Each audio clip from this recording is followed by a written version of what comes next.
Hey everyone, this is LuckySevenDX. Welcome back to Let's Play Okamiden. In the last episode, we are all by ourselves. We explored Self-Ryushima Coast, and we made it to the Sei'an City, which is the capital city. Of course, we're only in the poor commoner district, but that's okay, because we're still in the capital city. It's still a city. It's been a while since we've actually been in town, and there's not really many towns in this game. It's really this and Kamiki Village. That's really all you get in terms of... Oh, I guess it was Yakushi Village, too. I mean, I don't know. I guess that still technically counts. There wasn't really many towns in the regular Kami either. There's, what, 4, maybe 5? I'm just trying to remember and count. But as you can see, there's going to be a lot of trees that bloom in this. In fact, blooming all the trees in this area is a side quest for later. We won't be able to do all of it now, and we can't even unlock the reward for it now, because, in case you haven't noticed, there's the dismal music, which usually means there's bad stuff here. And this whole town's actually, you know, sort of... demons are everywhere. That's really all I need to say, I guess. So until we deal with that problem, we can't really do too much in the city. But I'll go ahead and bloom all the trees anyway, collect all the treasures that I can. I can't get everything yet, though. I'm lacking a few powers to get some of the treasures. And then, well, we're actually gonna end up making it to the next dungeon in this video. But before that happens, there's gonna be a lot of side questing stuff to do, both here and outside the village. There's a few things I need to wrap up and take care of. It is worth your time, so don't worry. This is some interesting stuff you'll see in this episode. So, although this first half, I'm going to admit, is going to be a little bleak, because it's mostly going to be me blooming trees, because, well, that's just what happens. So I think I got everything in the center area here. All the villagers always sit there complaining about demons harassing them, even though you don't really see any. I mean, so far it seems pretty peaceful. Everything in here looks fine. What's wrong?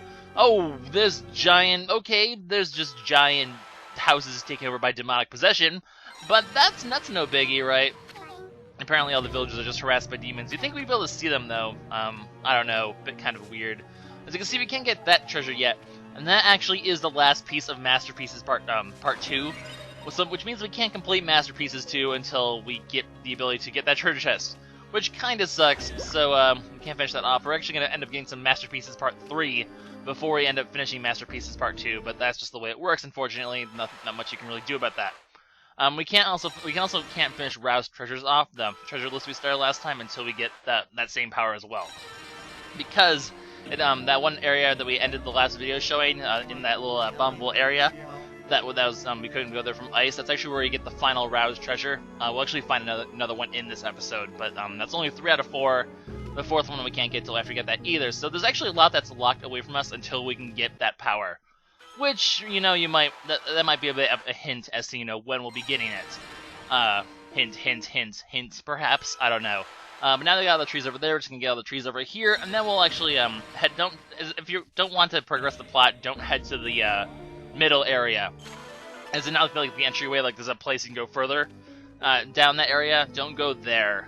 Go to the sides first if you want to just sort of collect treasures and stuff before you progress the plot. Not that it really matters. It's not like, you know, progressing the plot's going to stop you from getting these treasures. I just like to take care of all the stuff first before... Really? Ring of Water. Sure, we'll go with that. Why not? I like me some Rings of Water. I don't know about you guys. But anyway... if you ever hear, I think this is the other Rao treasure, if I remember correctly. Is it? It is? Yes? Yes. Okay, so we gotta scroll up. It kind of looks like a bit like a masterpiece, so I was a little confused there for a moment. But that actually is the last one. We can actually bloom these blue pads both at the same time, which is kind of cool. So we're going to go ahead and do that, because double bloom all the way across the sky. That is all. Also, double bloom the trees all the way across the sky. Actually, you can get both of them in here. If you do your blooms correctly, you can get multiples in each one. Not that it really matters, and it's just a little bit of a time saver, I suppose. Thanks again, once again, to the people who pointed those out. Here's a tricky tree. This one's actually kind of tough to find. And I'm willing to bet I probably missed a couple as well, because there's some really well-hidden trees in here. So if anyone knows of like ones that I missed, feel free to let me know. You know, ones that I can get now. I know that there's some that are elsewhere that I can't get quite yet. But if I miss one, just let me know. Of course, if you watch the video first, don't be like commenting now, being like, "Oh, you missed this one." When I'm, you know, and then just watch the video, make sure I actually get it, because, you know, I know that there are some tricky ones, and I actually will pick them up soon. So watch the video before you comment, at least. So it's always a bit obnoxious when like people are like, "You should do this," when I've already done it like later in the video, and they just didn't watch that far ahead. That's always a little silly. Always a little silly. Let's just go ahead and grab these ones. And one of the trickier ones to get, they might not think of later, the guy who actually gives us this side quest, it's this guy over here named Mr. Flower, whose head is a tree. His head is a tree, and actually you can bloom that tree, so his head actually counts as a tree. So when he's like, bloom all the trees, he also means bloom himself, so we're just going to go ahead and do that now. Now he's his pretty head, even though he feels sick and like he's dying. We'll save that later. Unfortunately, we can't do that until we save his house, and his house is not saved yet, so, no can do there. Chibi doesn't even know what to do. He's all like question mark, because, you know, when people think question marks appear over their head, punctuation appears over their head. Clearly, I can spawn punctuation with my mind into clouds above my head. That's just the way the world works. But anyway, now that we've taken care of all this, I think we're gonna go ahead and head to the middle area now and progress the plot, because wasting 6 minutes is long enough for me.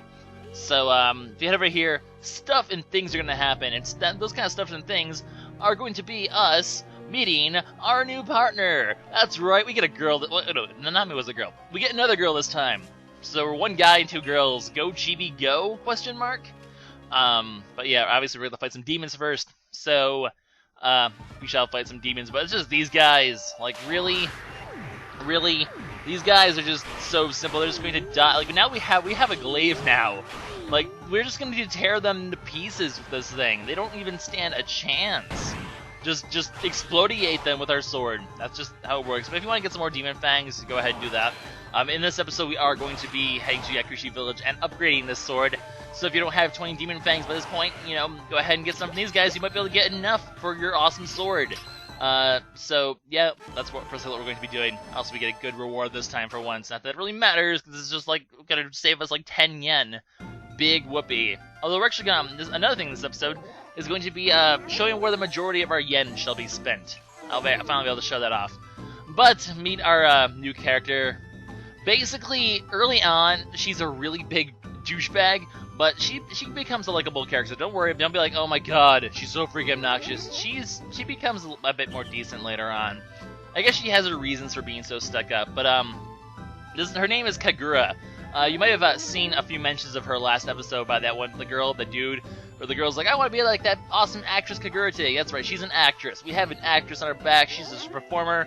She's just pretty freaking awesome. I actually like her as a partner. In battle, she's actually pretty good.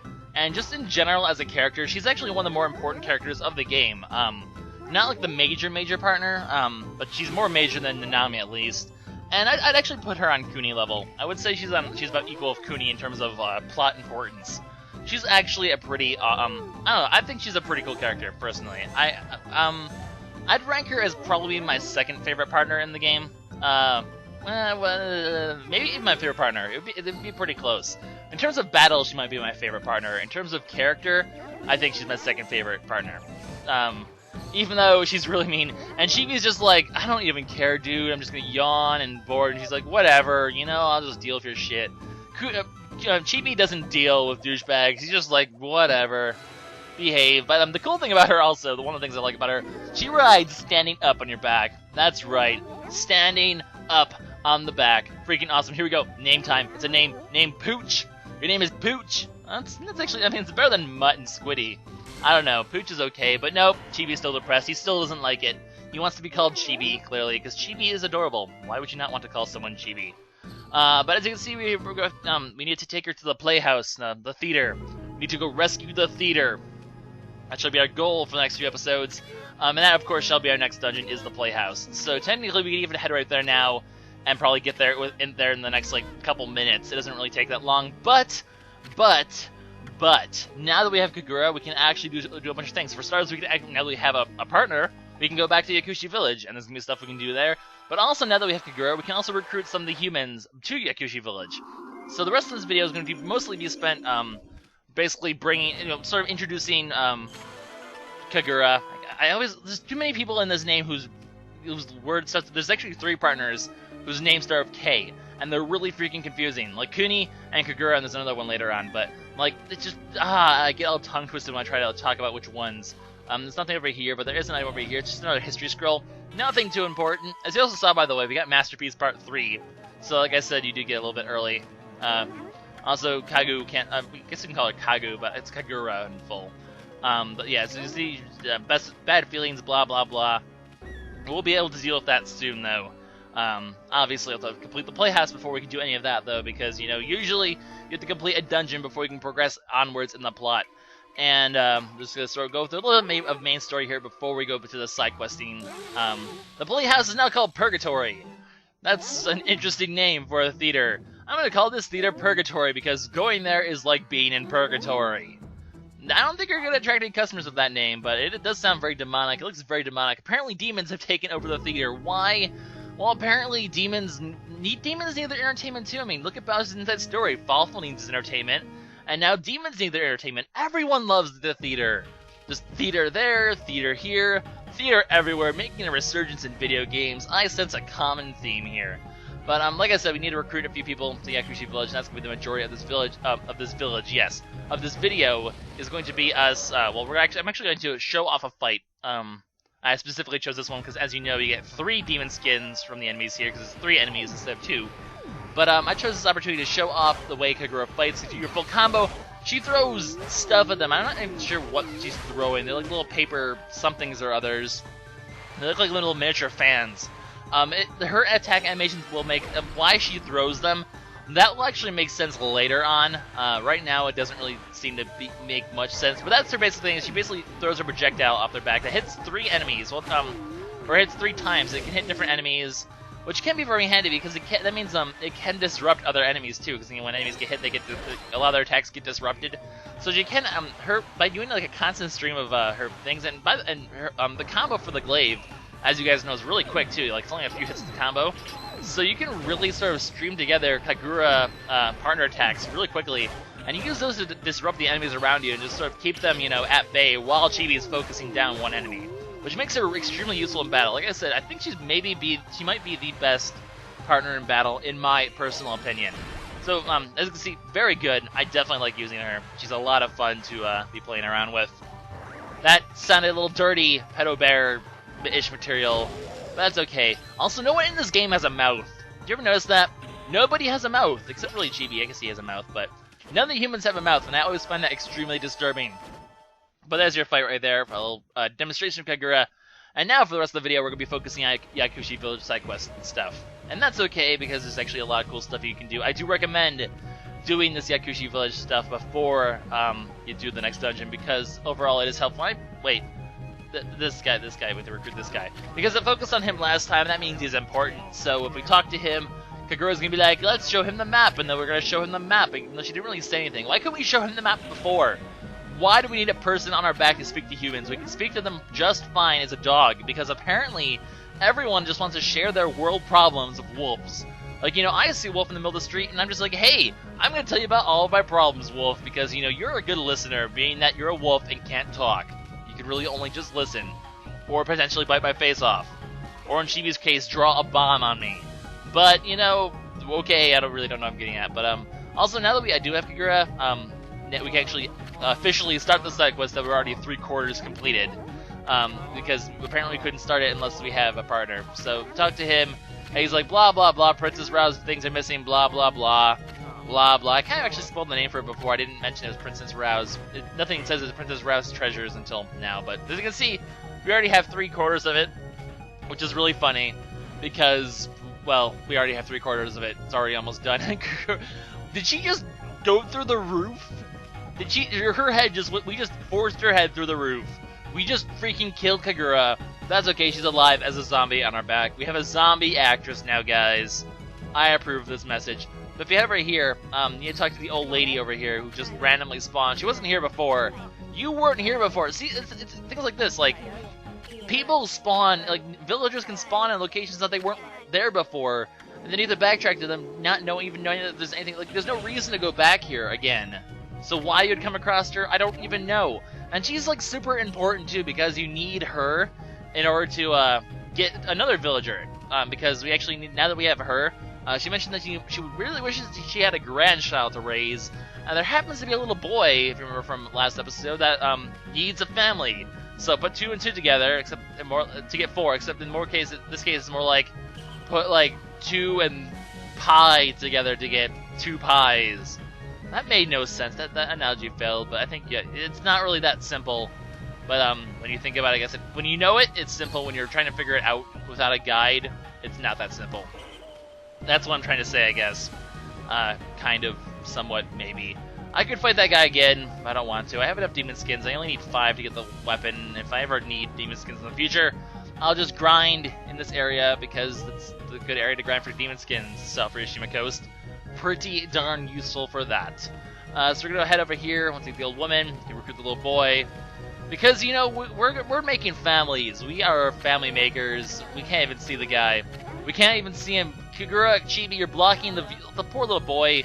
We don't even get to see him. Now he's gone. He's just going to leave. And we're going to level up during this process. Because, you know, we don't even need to see who gives us praise. Poor little boy. He's just completely blocked now. That's kind of funny. Anyway, so you know the ink pot, which is good. You know, another level up before we get to the next area is always good. So it's another reason why you should do this. You know, extra ink pot. Why not? It's useful.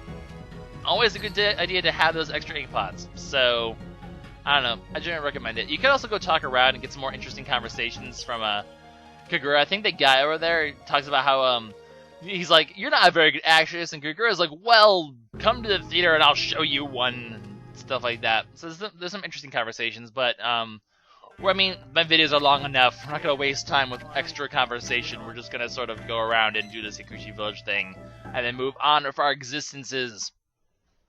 So yeah, now that we're here, there's actually a few things we can do. For starters, we can bloom our way over, we can find our way over here and get this treasure chest, which we couldn't before. This is the first opportunity we've been able to get back to Yakushi village since getting the vine skill. Which is pretty nice. You get the rodent figure here. I think we already had a rodent figure, but I'm not actually 100% sure on that. Don't quote me on that. I really don't remember what treasures we have and which ones we don't. It's just like the major ones that I really worry about, like the one-time only treasures. And I think like the figures, I think all the figures are 2 times. You can get to them in 2 different areas in the game. Maybe not all of them, but most of them you can get in 2 different areas, at least 2. I'm trying to think if there's any that have 3, but I really don't know that much about where the treasures are. I mean, there's certainly, if you ever want a written guide, there's certainly some good written guides in this on Game FAQs that really help you out and find the secrets without spoiling the game too. They have, you know, no spoilers side quests for the most part, so those are definitely helpful. It doesn't really ruin any of the plot of the game. Just, I mean, except for area titles, which really isn't that big of a deal, I guess. Kind of, well, it is a little bit. It does spoil a little bit, but it's not a bad idea if you want to go ahead with using a video guide to use a written walkthrough so you don't miss missable stuff. Although the nice thing about the Playhouse coming up here is that it isn't missable. It's not missable. There's no missables in there. You can actually go back and get any of the treasures in there whenever you want, which is kind of nice. Anyway, we upgraded and got the light sword, which is pretty awesome. Don't really need to talk much about that right now, except that it kicks ass, and it's pretty awesome. However, as you can see, here's the reason why you need to get money, and that is because you can buy additions to your brush skills through this shop. Now, the way you will get them, you can only unlock them by having a certain number of humans in the area, because that's the only way you expand Yakushi Village, by having more humans here, and thus the shop expands. So, the reason you want to buy Cherry Bomb 2 is so you can draw 2 Cherry Bombs. We tried to draw two Cherry Bombs. As you can see, it just moves the other one. Or in the case of when you're fighting 2 of those clam things, you won't be able to because it's already locked in the clam thing, so you won't be able to successfully draw another bomb. So that's the reason why you'd want to get Cherry Bomb, and as you can see, I did have enough, you could sell enough to easily get that. I could sell the Revenge Slip for 5,000 yen, and that alone is going to be enough to get it. However, I personally do not recommend buying the Cherry Bomb now. I would get that one last. There's basically going to be 5 of those moves in total we can get to enhance our skills. Cherry Bomb is the only one we can enhance at the moment, but basically very soon we'll be able to get another one, because when you have 5 villagers in the village, you know, right now we have the fisherman, the woman. We have 5 basically. I think it's actually exactly 5 humans that we have in here. Animals don't count. So the anyone who's up here, the monkey and the pheasant, they don't count. I think the crane lady that gave us the lucky coin, I do think she counts. So the 3 we recruited today, plus the crane lady, plus the lost woman, that's 5. So that's why we have that skill available. So, nope, I have an empty stomach. I'm not going to go have revenge on my family because I'm too hungry for it. But anyway, I do not recommend getting the Cherry Bomb. It's not that useful. There's really very few situations where having an extra bomb is a lifesaver, whereas the other skills are vastly, vastly more useful in terms of fighting. Because you'll see why when I get them, but they are extremely useful, and I do highly recommend getting those first. And if you spend the 30,000 on the cherry bomb, you might have enough to get like the other skills, but your money's gonna be really thin. You'll probably have to delay getting the other skills for a little bit. I don't recommend doing that. You should try to get those skills as soon as possible. And if that means delaying getting cherry bomb, so be it. We can pick up cherry bomb later in the game. I'll pick that up after I get all 4 of the other skills. And that's gonna be good because we won't have to really sell anything to get the next skill that we're going to be the next of those skills. Because getting 5 villages unlocks cherry bomb 2 and another skill. We just don't have the brush skill to upgrade yet, but we will very soon, and we'll want the money for it then. I mean, granted, we could probably sell all the rest of our all of our treasures, and maybe make enough to get both skills. But then getting the next 3 skills is going to be even more, even tighter financially, because we won't even have any treasures to sell. And I think you get all 3 of the next ones at once, all together. And I think they're pretty expensive. They're like, I think one's 30,000, the rest are 50,000, so you need like 130,000 yen. And that's quite a lot of yen. So basically, what I'm trying to say overall is, don't get Cherry Bomb 2, get the skill you're gonna will be able to get very soon, the other one, and then focus on the other 4 brush skills just in general before you get Cherry Bomb. Just my recommendation. I always felt back in my first playthrough that getting Cherry Bomb, I did get Cherry Bomb right away, and I always felt that was a big mistake. I always regretted doing that. But that's all we need to do for Yakushi Village. I mean, there really wasn't much to say. You saw we got praise from the one apprentice dude, and from all the people we recruited here. I mean, and then we pick up the light sword, which is always awesome. So overall, that's really all we need to do here. So Yakushi Village complete. I kind of did my little speech on why you should not buy Cherry Bomb, and we're all good to go. So this is LuckySevenDX signing out. In the next episode, guys, we're going to be heading to the Playhouse and starting the next dungeon. We're going to go save the theater. Excellent. So yeah, see you guys next time. Bye-bye.